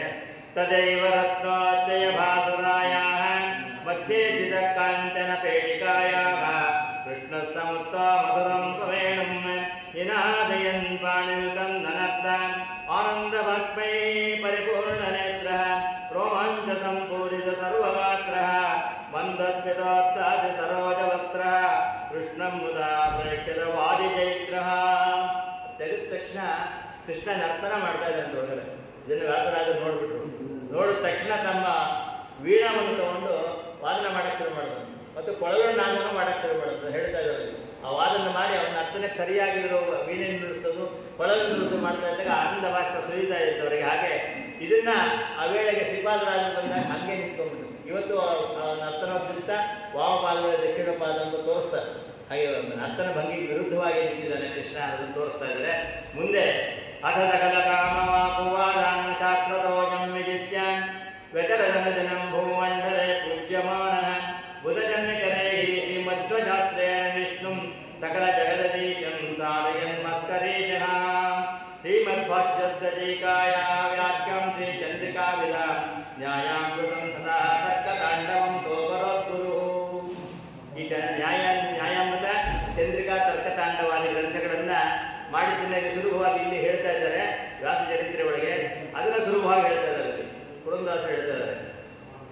ನ್ಯಾಯಾಮೃತ ತರ್ಕತಾಂಡವ ಚಂದ್ರಿಕೆ ಮೊದಲಾದ ನ್ಯಾಯಗ್ರಂಥಗಳಲ್ಲಿ ತನ್ನ ಶಿಷ್ಯರಿಗಿದ್ದ ಮಾಯವಾದಿ ಮೊದಲಾದ 21 ಉಪಾಸಕರ ಬಾಯಿ ಮುದ್ರಿಸಿದೆಯು ಶ್ರೀಮಧ್ವರಾಯನ ಕರುಣೆಯಿಂದ ಶ್ರೀಯರಸ ಪುರಂದರ ವಿಠಲನ ಭಕ್ತರಳು ನಾಯಕ ನೆನೆಸಿಕೊಂಡೆ ಗುರು ವ್ಯಾಸ ಮುನಿರಾಯ. ಅದನ್ನು ನ್ಯಾಯಾಮೃತ ಚಂದ್ರಿಕಾ ತರ್ಕತಾಂಡ ಗ್ರಂಥಗಳಲ್ಲಿ ಮಾಡಿದ್ದಾರೆ. ಅದನ್ನೇ ವಾದಿದ ತೀರ್ಥ ಶ್ರೀಪಾದರು ಮಾಯಾತಂತ್ರ ಮರಾರಿಮಯೋಪನಯತೋ ಮತ್ವ ಸಿದ್ಧಾಂತನಂದ ನೇತ್ರಾಣಿ ಮತ್ರಯೋ ಜಗತ್ತಿನವರರಿಂದಯ ಪ್ರಬಂಧ ಅದ್ವೈತ ವಿದ್ಯಾಚಲ ಕುಲಕುಲಿಚ ಪ್ರವಡಿ ಮಾಡೌಕತೇತಗ ಶ್ರೇಯೋ ಭೂಯೋ ವಿದಧ್ಯಾದ ಸುಮಗಿತ ಮಹಿಮಾ ಸಂಪ್ರತಿ ವ್ಯಾಸರಾಜ. ಮತ್ತು ಅವರು ಪೂಜೆ ಮಾಡ್ತಾ ಇರ್ತಕ್ಕಂಥ ಇದನ್ನ ಹೇಳ್ತಾ ಇದ್ದಾರಲ್ಲಿ ಮಾನಸ ಪೂಜೆಗೆ ಹೆಚ್ಚು ಪ್ರಾಶಸ್ತ್ಯ ಕೊಡೋರಂತೆ ವ್ಯಾಸರಾಜರು. ಈ ಪೂಜೆಗಿಂತ ಮಾನಸ ಪೂಜೆ, ಅದಕ್ಕೆ ಸುರೇಂದ್ರ ತೀರ್ಥರು ಬಂದಾಗ ಸುರೇಂದ್ರ ತೀರ್ಥರು ಅಲ್ಲಿ ತುಳಸಿಯನ್ನು ಅರ್ಪಣೆ ಮಾಡಿದ್ದನ್ನ ನಿರ್ಮಲತನ ಅಂತ ಹೇಳಿದ್ರು ಅಲ್ಲಿಂದನ್ನ ಕರುಣಿಸುವಾಗ ಆ ಭಾಗದಲ್ಲಿ ಹೇಳ್ತಾ ಇದ್ದಾರೆ ಮಾನಸ ಪೂಜೆ ಮಾಡುವಾಗ ಅವ್ರಿಗೆ ಏನೋ ಹೇಳ್ದಂಗೆ ಆಯ್ತಂತೆ, ತುಳಸಿ ಪತ್ರ ಬಿಡಿಸ್ದಂಗೆ ಆಯ್ತಂತೆ.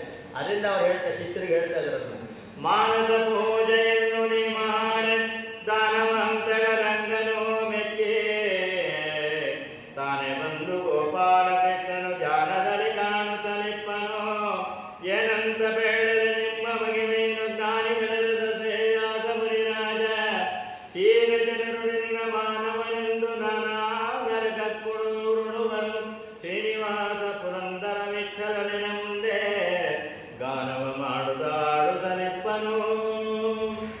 ಅವರು ಮಾನಸ ಪೂಜೆಯನ್ನು ಹೇಗೆ ಮಾಡ್ತಾ ಇದ್ರು ಸುಲಭವಾಗಿ ತಿಳಿಸ್ಕೊಟ್ರು. ನಂತರದಲ್ಲಿ ಜಯಿತ ಇವರನ್ನ ಪ್ರತಿವಾದಿಗಳನ್ನು ಜಯಿಸಿ ಏನು ಮಾಡಿದ್ರು ಅನ್ನೋದನ್ನ ಇಲ್ಲಿ ವಿಶೇಷವಾಗಿದೆ. ಅದನ್ನ ಸುಧಾರಿ ಒಳಗೆ ಹೇಳ್ತಾ ಇದ್ದಾರೆ ಪುರಂದರರು. ಯೇಸು ಮುನಿಗಳದ್ದೇನು ಮಾಡಿದರ ವ್ಯಾಸ ಮುನಿ ಮಧ್ವಮದ ಉದ್ಧರಿಸಿದ ಕಾಶಿ ಗದಾಧರ ವಿಷ್ಣನ್ನ ಸೋಲಿಸಿದ ದಾಸನ್ನ ಮಾಡಿಕೊಂಡ ದಾರುಣಿಯೊಳಗೆ ಕಾಶಿ ಮಿಶ್ರ ಪಕ್ಷಧರ ವಾಜಪೇಯಿ ನಾರಸಿಂಹಯೋಗಿ ಲಿಂಗಣ್ಣ ಮೊದಲಾದ 108 ಮಂದಿ ವಿದ್ವಾಂಸರ ಜಯಿಸಿ ಜಯಪತ್ರಿಕೆಯನ್ನು ವಾಸುದೇವ ಗೋಪಾಲಕೃಷ್ಣಗೆ ಭೂಷಣವ ಮಾಡಿ ಹಾಕಿಸಿದ ಶ್ರೀಶ ಪುರಂದರ ವಿಠಲ ಬ್ರಹ್ಮ ಈಶ ಇಂದ್ರಾದಿಗಳಿಗೆಲ್ಲ ಈಶನೆಂದು ಡಂಗುರ ವಹಿಸಿ ಮೆರೆದ ಜಗವರಿಯೇ ದಾಸರು ನೀ ಸಮರ್ಥನು ಸನ್ಯಾಸಿ ಶಿರಾಮಣಿಯ ಶ್ರೀ ವ್ಯಾಸ ಮುನಿರಾಯ. ಹೀಗೆ ಮಾಡಿದ ನಂತರದಲ್ಲಿ ಅನೇಕ ವಿಧವಾದ ಶ್ರೀರಂಗದಲ್ಲಿ ಬರ್ತಕ್ಕಂಥ ಯಾವ ವಾದಗಳಾಗಲಿ ಮತ್ತು ಶೈವರಿಗೆ ಇವರಿಗೆ ವಾದಗಳಾಗಲಿ ಅದನ್ನೆಲ್ಲ ಬಗೆಹರಿಸಿಕೊಟ್ಟಿದ್ದಾರೆ. ಕೊನೆಯದಾಗಿ ಶೇಷಾವೇಶ ಪ್ರಹ್ಲಾದರಾಜರು ಹೇಗಿದ್ದರು ಅನ್ನೋದನ್ನು ತಿಳಿದಿದ್ದಾರೆ. ಶೇಷಾವೇಶ ಪ್ರಹ್ಲಾದನವತಾರವೆನಿಸಿದ ವ್ಯಾಸರಾಜರೆಂಬ ಹೆಸರುಣಿಮಗಂತೆ ದೇಶಾಧಿಪನಿಗೆ ಬಂದ ಕುಹಯೋಗವನೋಗಿದೆ ನೀ ಸಿಂಹಾಸನವೇರಿ ಮೆರೆದು ಜಗವರಿಯೇ ವ್ಯಾಸಾಬ್ದಿಯನ್ನು ಕಟ್ಟಿಸಿದ ದೇಶದೊಳಗೆಲ್ಲ ಭಾಸದ ಕೀರ್ತಿಯನ್ನು ಪಡೆದ ನೀ ಗುರುರಾಜ ವಾಸುದೇವ ಪುರಂದರ ವಿಠಲನ ದಾಸರುಳು ದೇಶ ನಿನ್ನಂತೆ ವ್ಯಗ್ಗಳೆರಡು ಕಾಣ ಗುರು ವ್ಯಾಸ ಮುನಿರಾಜ ವ್ಯಾಸ ಮುನಿರಾಜ. ಇನ್ನು ದಾಸ ಸಾಹಿತ್ಯಕ್ಕೆ ಅವರು ಕೊಡತಕ್ಕ ಒಂದೊಂದು ದೇವರ ನಾಮ ಕೂಡ ಚಿಂತಾಮಣಿ ಅನರ್ಘ್ಯ ರತ್ನದಂತೆ ಇರತಕ್ಕಂಥ ಒಂದು ದೇವರ ನಾಮಗಳು ಇದೆ. ಅವರ ದೇವರ ನಾಮಗಳು ಒಂದಲ್ಲ ಎರಡಲ್ಲ. ಮತ್ತು ಒಂದು ವಿಶೇಷವಾದ ವಿಚಾರ ಅಂದರೆ ಪಕ್ಕದರ ಮಿಶ್ರ ಅಂತ ಉತ್ತರ ದೇಶದಿಂದ ಅವನು ಬರ್ತಾನೆ. ಅವ್ರನ್ನ ಬರೀ ಕೆಲವು ಕ್ಷಣಗಳಲ್ಲಿ ಸೋಲಿಸ್ಬಿಟ್ಟಿರ್ತಾರೆ ವ್ಯಾಸರಾಜರು ಅಲ್ಲಿ ಹೋದಾಗ, ಉತ್ತರ ದೇಶದ ಯಾತ್ರೆ ಮಾಡಿದಾಗ. ಅದಕ್ಕೆ ಅವನು ಬಂದಾಗ ಶ್ರೀಪಾದರಾಜರಲ್ಲಿ 2 ವೇದಿಕೆ ಇತ್ತಂತೆ. ಒಂದು ವಾಕ್ಯಾರ್ಥ ಮಾಡೋಕ್ಕೆ, ಒಂದು ಸನ್ಮಾನ ಮಾಡೋಕ್ಕೆ. ಯಾವ ಕಡೆ ಬರ್ತಾನೆ ಕೇಳಪ್ಪ ಅಂತ ವಾಕ್ಯಾರ್ಥ ಮಾಡೋದು ವಾಕ್ಯಾರ್ಥ ಮಾಡಿ, ಇಲ್ಲಾರು ಬರಲಿ ಇನ್ನೊಂದು ಸಾಮಾನ್ಯ ಸನ್ಮಾನ ಮಾಡ್ಕೊಳ್ತಾರೆ. ಎಲ್ಲರೂ ಬಂದವ್ರಿಗೆಲ್ಲ ಗೌರವ ಕೊಡೋರು. ಹಾಗೆ ಯಾಕೆ ಮೇಡಮ್ ಈಗ ಸದ್ಯ ವಾಕ್ಯಾರ್ಥ ಮಾಡೋಕ್ಕೆ ಬಂದಿಲ್ಲ, ಎದದೀತಂ ತದೈತಂ ನದೀತಂ ತದಪ್ರತಿದೀತಂ ಅಂತ ಅದಕ್ಕೋಸ್ಕರ ಪಕ್ಷಧರ ಮಿಶ್ರ ನಾವೇಕಿ ವ್ಯಾಸ ನವೀನ ವ್ಯಾಸೇನ, ಇವರು ನವೀನ ವೇದವ್ಯಾಸ ಇದ್ದಾರೆ. ನಮ್ಮನ್ನು ಈ ರೀತಿ ತೋರಿಸಿ ನಮಗೆ ಗೊತ್ತಿರೋದು ಗೊತ್ತಿದೆ, ನಮಗೆ ಗೊತ್ತಿಲ್ಲದ ವಿಷಯನೂ ಅವ್ರಿಗೆ ಗೊತ್ತಿದೆ ಪೂರ್ವ ಮೀಮಾಂಸದಲ್ಲಿ. ಅದರಿಂದ ನಿಮ್ಮ ಶಿಷ್ಯರು ಯಾರು, ಅವ್ರ ಗುರುಗಳು ಯಾರು ಅಂತ ನೋಡೋಣ ಬಂದ ಸ್ವಾಮಿ ಸಾಷ್ಟಾಂಗ ಪ್ರಣಾಮ ಮಾಡಿ ಸನ್ಮಾನ ಇತ್ಯಾದಿಗಳು ಮಾಡಿ ಕರೆದಿರಂತೆ. ಅದಕ್ಕೆ ಹೇಳ್ತಾ ಇದ್ದಾರೆ ಅವ್ರಿಗೆ ಕೃಷ್ಣದೇವರ ಬಗ್ಗೆ ಶಾಸನವನ್ನು ಹೇಳ್ತಾ ಇದ್ದಾರೆ. ನಿಗಮಾಗಮನಿರ್ಣೀತ ನಿತ್ಯರಾಧೀಶ ಮಂತ್ರಿಣೇ ನೃಪೇಂದ್ರ ಮುಕುಟಿ ರತ್ನ ನೀರಾಗಿತ ನಿಜಾಂಗ್ರೇ ನಿರಹಂಕಾರ ಚಿತ್ತಾಯ ನೀತಿ ಮಾರ್ಗೋಪದೇಶಿನೇ ಶೇಷಾಯ ನರವೇಶಾಯ ಶಿಕ್ಷಾಂತರ ವೈರಿಣೆ ಪುರಾಣ ಪುರುಷ ಧ್ಯಾನ ಪುಷ್ಯ ಪುಷ್ಯ ಪುತ್ಕಲ ಮೂರ್ತೆ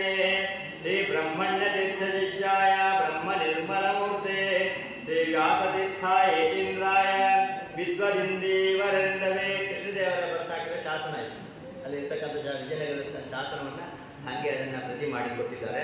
ಹೀಗೆ ವ್ಯಾಸರಾಜರು ಅನೇಕ ವಿಧವಾದ ವ್ಯಾಪಾರಗಳನ್ನು ಮಾಡಿದ್ದಾರೆ. ಮುಖ್ಯವಾಗಿ ಕುಹಯೋಗ, ಕೃಷ್ಣದೇವರ ಕುಹಯೋಗ ಹೇಳಿದ್ದಾರೆ. ಕುಹಯೋಗ ಅಂದರೆ ಏನು ಅಂತ ಹೇಳಬೇಕಾದ್ರೆ ಕುಹಯೋಗದ ವಿಚಾರವನ್ನು ಹೇಳ್ತಾರೆ. ಕುಹಯೋಗ ಅಂತ ಬರ್ತಕ್ಕಂಥದ್ದು ರಾಹುಣ ಅರ್ಕಾಗ್ನಿ ಭೂಪುತ್ರ ಯದಾ ಚಂಡಾಲತಾಂಗತಾ ಯಶ ದ್ವಾದಶಗಾ ಸದ್ಯ ಸರಾಜ ನಶ್ಯತಿ ಧ್ರುವಂ. ನೋಡಿ, ಅಲ್ಲಿ ಎಷ್ಟೋ ಸಾವಿರ ವರ್ಷಗಳ ಒಮ್ಮೆ ಮಾತ್ರ ಕುಹಯೋಗ ಅನ್ನೋದು ಬರುತ್ತಂತೆ. ಆ ಕುಹಯೋಗವನ್ನು ಯಾಕೆ ಬರುತ್ತೆ ಅಂತ ಹೇಳಿದ್ರೆ ಇದರಿಂದ ರಾಜ ಖಂಡಿತ ನಾಶ ಆಗ್ತಾನೆ. ಅದೇ ರಾಜ ಚಕ್ರವರ್ತಿ ಆಗುತ್ತೆ, ನಾವು ನಾಶ ಆಗ್ತಾನೆ. ಅದು ಸಹಸ್ರ ವರ್ಷಗಳ ಒಮ್ಮೆ ಮಾತ್ರ ಬರ್ತಕ್ಕಂಥದ್ದು ಜ್ಯೋತಿಷ್ಯದ ಪ್ರಕಾರ. ಕುಹಯೋಗ ಅಂದರೆ ರಾಹು, ಸೂರ್ಯ, ಶನಿ, ಅಂಗಾರಕ ಗ್ರಹಗಳು ವಿಷಗಳಿಗೆಯಲ್ಲಿ ಚಂಡಾಲತ್ವವನ್ನು ಪಡೆದು ಶೂನ್ಯ ಚಂದ್ರ ತಿಥಿಯಾದ ಅಮಾವಾಸ್ಯೆಯಲ್ಲಿ ಮಕರ ಯೋನಿಯಲ್ಲಿ ಸಂಧಿಸ್ಬಿಡುತ್ತದೆ. ಇಷ್ಟು ನಕ್ಷತ್ರಗಳು ಒಂದೇ ಸಂಧಿಸಿಬಿಡುತ್ತದೆ. ಆ ಸಂಧಿಸಿದಾಗ ಈ ಕುಹಯೋಗ ಅನ್ನೋದಕ್ಕಾಗುತ್ತಂತೆ. ಅದು ಎಷ್ಟೋ ಸಾವಿರ ವರ್ಷಕ್ಕೊಮ್ಮೆ ಆಗುತ್ತಂತೆ. ಹಾಗಾದಾಗ ಮಾತ್ರ ಖಂಡಿತ ಅದು ಚಕ್ರವರ್ತಿ ನಾಶ ಆಗ್ತಾನೆ ಅಂತ ಜ್ಯೋತಿಷಾಸ್ತ್ರದಲ್ಲಿದೆ. ಅದನ್ನೆಲ್ಲ ಜ್ಯೋತಿಷಾಸ್ತ್ರ ತಿಳ್ಕೊಂಡು ಮಹಾರಾಜನ ಕೃಷ್ಣದೇವರಾಜವನ್ನು ಗುರುಗಳನ್ನು ಆಶ್ರಯಿಸ್ತಾನೆ. ಅವ್ರ ಉಪಯೋಗ ಚೆನ್ನಾಗಿ ಬರುತ್ತೆ. ರಾಜ್ಯದಲ್ಲಿ ಮಾಡುವ ಒಳ್ಳೆ ಜ್ವಾಲೆ ಸರ್ಪಾಕಾರದಲ್ಲಿ ಬರ್ತಾ ಇರ್ತದೆ. ತಮ್ಮ ಶಾಟೆಯನ್ನು ತೆಗೆದು ಬಿಡ್ತಾಯಿರ್ತಾರೆ ಅವರು. ಆ ಶಾಟೆ ಜ್ವರವಾಗುತ್ತೆ, ಜ್ವಾಲೆ ವಾಪಸ್ ಹೊರಟೋಗುತ್ತೆ ಅಂತ. ಮತ್ತು ಆಗ ಅವನು ಕೈ ಮುಗಿದು ಕೇಳ್ತಾನೆ, ದತ್ತಾಭಾರಘೋಷ ಅವರದ್ದು ಸಿಂಹಾಸನ ಕೊಟ್ಬಿಡಿದೀವಿ, ನೀವೇ ಇಟ್ಕೊಳ್ಬಿಡಿಲ್ಲ. ನಾವು ಸನ್ಯಾಸಿಗಳು ಆ ಬ್ರಹ್ಮ ಸ್ತಂಭ ಪರ್ಯಂತಂ ಮಸಾರಂ ಚಾಸ್ತಿ ನಿಶ್ಚಿಕಂ ವಿಜ್ಞಾಯ ಜಾತ ವೈರಾಗ್ಯ ವಿಷ್ಣುಪಾದೇಕ ಸಂಶಯ ಸೌತ್ತಮ ಅಧಿಕಾರ ಸನ್ನತ್ತ ಅಖಿಲ ಕರ್ಮವಾನ್ ಎಲ್ಲ ಬಿಟ್ಟವರು ನಾವು. ಸಿಂಹಾಸನ ತಗೊಂಡು ಏನು ಮಾಡೋದು? ಅನೇಕ ದಾನ ಧರ್ಮಗಳು ಅವತ್ತು ಅವರು ಕೊಟ್ಟಿರ್ತಕ್ಕಂಥದ್ದೇ ಅನೇಕ ದಾನ ದತ್ತಿಗಳು, ಗ್ರಾಮಗಳು. ಇವತ್ತು ಅಬ್ಬೂರು ಮಠದಲ್ಲಿ ಕೃಷ್ಣದೇವರ ಕೊಟ್ಟಿದ್ದ ಗ್ರಾಮಗಳು ತಂದು ಗುರುಗಳ ಪಾತ್ರದಲ್ಲಿ ಇಟ್ಬಿಟ್ಟಿರುತ್ತೆ. ಆ ಒಬ್ಬರು ಮಠಕ್ಕೆ ಸೇರಿದ್ದು ಒಂದು 7 ನಮ್ಮ ಹಿರಿಯರು ಹೇಳ್ತಾ ಇದ್ರಲ್ಲ, 7-8 ಪೂರ್ಣ ಹಳ್ಳಿಗಳಿದ್ದದ್ದು ಗ್ರಾಮಗಳು. ಅದೇನು ಫಲವತ್ತಾದ ಪ್ರದೇಶಗಳಿರ್ತಕ್ಕಂಥ ಗ್ರಾಮಗಳು, ಯಾವುದೋ ಬರಡು ಭೂಮಿ ಅಲ್ಲ. ಇದೆಲ್ಲ ಜಾನುವಾರುಗಳು ಇರ್ತಕ್ಕಂಥ ಫಲವತ್ತಾದ ಭೂಮಿ ಇರ್ತಕ್ಕಂಥ ಅಂಥ 10-12 ಗ್ರಾಮಗಳು ಯಾವುದೂ ಇಲ್ಲ.